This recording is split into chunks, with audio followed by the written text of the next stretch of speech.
Japan में एक ऐसा द्वीप है जहां सिर्फ सांपों का राज चलता है। ये सांप न केवल जहरीले थे बल्कि इतने खतरनाक थे कि उन्होंने पूरे द्वीप के दूसरे जानवरों के बीच दहशत फैला रखी थी। इनके काटने से हर साल सैकड़ों लोगों की जान चली जाती थी और यहाँ की सरकार के पास इसका कोई समाधान भी नहीं था। लेकिन अचानक एक दिन जापान की सरकार ने एक ऐसा फैसला लिया जिससे न केवल उस द्वीप के निवासी बल्कि पूरे जापानी हैरान रह गए। सांपों के वंश को खत्म करने के लिए उन्होंने हमारे देश से कुछ नेवले लाकर इस द्वीप पर छोड़ दिए। नेवला एक ऐसा प्राणी है जो सांपों का पीछा करने और उन्हें मारने के लिए मशहूर है। वे सांप मारना एक तरह का खेल समझते हैं। जापानी वैज्ञानिकों को यही एकमात्र उत्तम समाधान लगा था, लेकिन तब किसी ने यह नहीं सोचा था कि इस अजीब फैसले का कितना भयानक परिणाम हो सकता है।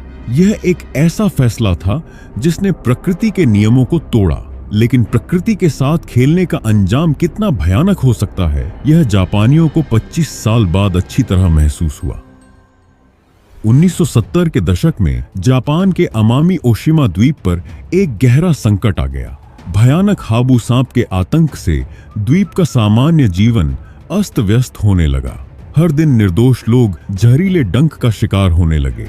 इन खतरनाक सांपों का जहर इतना तेज था कि अगर तुरंत इलाज न मिले तो मौत निश्चित थी। द्वीप की उपजाऊ जमीन और पशुपालन क्षेत्रों में सांपों का आबाद घूमना सबसे ज्यादा चिंता का कारण था। असावधानीवश किसानों के पैरों पर सांप पड़ जाते थे और उसका परिणाम भयानक होता था। उस समय इस जहर का मुकाबला करने के लिए कोई प्रभावी विषनाशक आसानी से उपलब्ध नहीं था। जापानी वैज्ञानिक एंटीडोट बनाने की कोशिश जरूर कर रहे थे और आखिरकार सफल भी हुए, लेकिन समस्या कहीं और थी। उस विषनाशक को सुरक्षित रखने के लिए अत्याधुनिक मेडिकल सेंटर की जरूरत थी, जहां बिजली की निरंतर आपूर्ति जरूरी थी। 1980 के दशक में जापान के ग्रामीण क्षेत्रों में इस तरह की सुविधाएं अपर्याप्त थीं। इसलिए नतीजा यह हुआ कि सांप काटे मरीजों को अस्पताल पहुंचने से पहले ही कई बार रास्ते में ही आखिरी सांस लेनी पड़ती थी। स्थिति इतनी भयानक हो गई कि सांप के डर से भयभीत किसान अपनी पुश्तैनी जमीन छोड़कर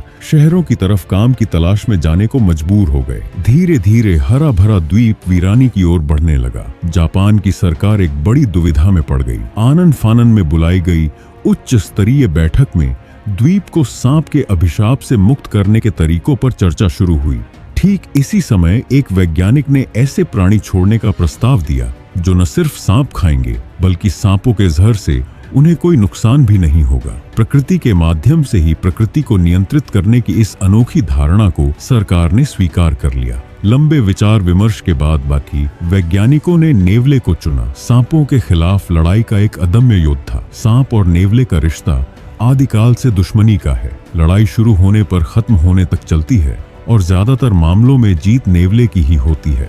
हाबू सांप भी उनके शिकार की सूची में था। नेवले के शरीर में मौजूद प्राकृतिक सुरक्षा प्रणाली सांप के जहर के असर को खत्म कर देती थी, यानी हाबू सांप के काटने पर भी नेवले को कुछ नहीं होता था, बल्कि वे सांप को चीर फाड़ न करने तक रुकते नहीं थे। इसके अलावा नेवला केवल भूख मिटाने के लिए ही नहीं बल्कि महज आनंद के लिए भी सांप मारता है।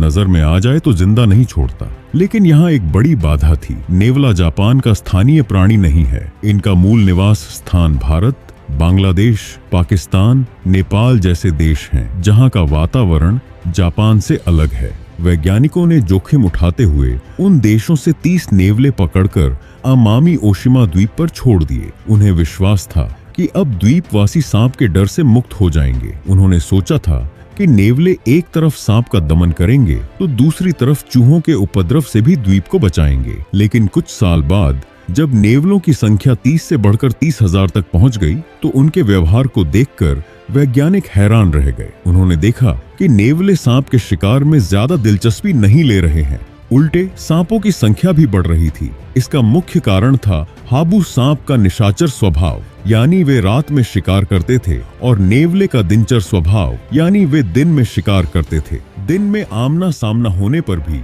नेवले सांप मारने में ज्यादा उत्साह नहीं दिखाते थे। साथ ही इस अभियान का एक अप्रत्याशित दुष्परिणाम सामने आया। दिन में सांप न मिलने पर नेवले अपनी भूख मिटाने के लिए द्वीप के दुर्लभ प्रजाति के खरगोशों को पकड़कर खाने लगे। स्थानीय पक्षियों के अंडे चुराकर खाकर उनके वंश वृद्धि में बाधा डालने लगे, यहाँ तक कि किसानों की फसलें भी नष्ट करने लगे। इसलिए नतीजा ये हुआ कि जिस समस्या के समाधान के लिए नेवले लाए गए थे, वह समस्या कई गुना बढ़ गई। सांप के अत्याचार के साथ नेवले का नया उपद्रव जुड़ गया। 80 के दशक में छोड़े गए 30 नेवले 25 साल बाद बढ़कर 50,000 हो गए। वे निश्चित क्षेत्र छोड़कर द्वीप की मुख्य भूमि में भी फैल गए और स्थानीय जैव विविधता के लिए एक बड़ा खतरा बन गए। स्थानीय निवासियों ने पर्यावरण में भयानक बदलाव देखा। कई जाने पहचाने प्राणी धीरे धीरे गायब होने लगे। वे समझ गए कि नेवले सांप नहीं मार रहे हैं, बल्कि प्रकृति के सामान्य संतुलन को नष्ट कर रहे हैं। वैज्ञानिक भी समझ गए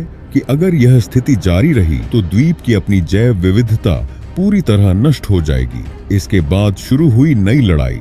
इंसान बनाम नेवला। नेवलों की संख्या नियंत्रित करने के लिए एक विशाल अभियान शुरू हुआ। लोगों ने फंदे लगाए, प्रशिक्षित कुत्तों की मदद ली। नेवलों की संख्या बढ़ते देख स्थानीय लोग एक नए और कठिन दुश्मन का मुकाबला करने में जुट गए। आखिरकार जापान की सरकार ने स्थिति की गंभीरता को समझते हुए 2000 की शुरुआत में ही नेवला उन्मूलन अभियान की घोषणा की। इन्हें पकड़ने के लिए विशेष दल बनाए गए। पूरे अमामी ओशिमा द्वीप पर व्यापक तलाशी और धरपकड़ चली, लेकिन छोटे और तेज गति वाले नेवलों को पकड़ना मुश्किल था।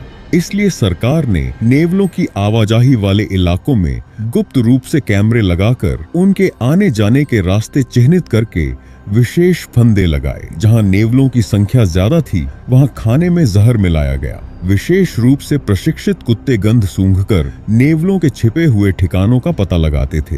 हर रात यह दल द्वीप पर अभियान चलाता था, सालों साल तक। आखिरकार 2018 में जापान की सरकार ने अमामी ओशिमा द्वीप को पूरी तरह नेवला मुक्त घोषित किया। इस अभियान में लगभग 40,000 नेवलों को पकड़ा या मारा गया। सुनने में क्रूर लग सकता है, लेकिन द्वीप की जैव विविधता बचाने के लिए यही एकमात्र रास्ता था, क्योंकि तब तक नेवलों के झुंड ने लगभग 15 प्रजातियों को विलुप्ति की कगार पर धकेल दिया था। द्वीप पर सांप का काटना भी कम हुआ, लेकिन इसका कारण स्थानीय लोगों की जागरूकता, उनके खुद के बनाए फंदे और 2005 से आसानी से उपलब्ध होने वाला एंटी वेनम था। वर्तमान में अमामी ओशिमा द्वीप पर नेवले नहीं हैं, लेकिन हाबू सांप और चूहे अभी भी मौजूद हैं। लेकिन क्या असली कहानी यहीं खत्म होती है? दुख की बात है कि नेवलों के साथ दशकों की लड़ाई में इंसान जीत तो गया, लेकिन उन छोटे प्राणियों के छोड़े हुए जख्म आज भी भरे नहीं हैं। द्वीप की सामान्य जैव विविधता अभी भी पूरी तरह से बहाल नहीं हुई है। यह घटना हमें महत्वपूर्ण सीख देती है। इंसान चाहे कितना भी बुद्धिमान क्यों न हो, प्रकृति के सामान्य नियमों के खिलाफ जाने पर उसका परिणाम सकारात्मक नहीं होता। प्रकृति का संतुलन बनाए रखना हमारी जिम्मेदारी है। इसका उल्लंघन करने पर भविष्य में भयानक परिणाम भुगतने पड़ सकते हैं। यह थी आज की अविश्वसनीय लेकिन सच्ची घटना, जहां प्रकृति के एक खतरे को टालने जाकर इंसान ने एक और बड़ी आपदा को न्योता दे दिया था। अगर आप भी मानते हैं कि प्रकृति का संतुलन बनाए रखना हम सबकी जिम्मेदारी है, तो इस वीडियो को एक लाइक देकर नीचे कमेंट करके अपनी राय बताएं। और ऐसे ही जानकारी पूर्ण वीडियो पाने के लिए हमारे चैनल को सब्सक्राइब करना न भूलें। आपसे मुलाकात होगी नए वीडियो में। तब तक चाहें तो आप स्क्रीन पर दिख रहे बाकी वीडियो देख सकते हैं। फिर मिलेंगे अगले वीडियो में। तब तक प्रकृति के साथ मिलजुल कर रहें, अच्छे रहें।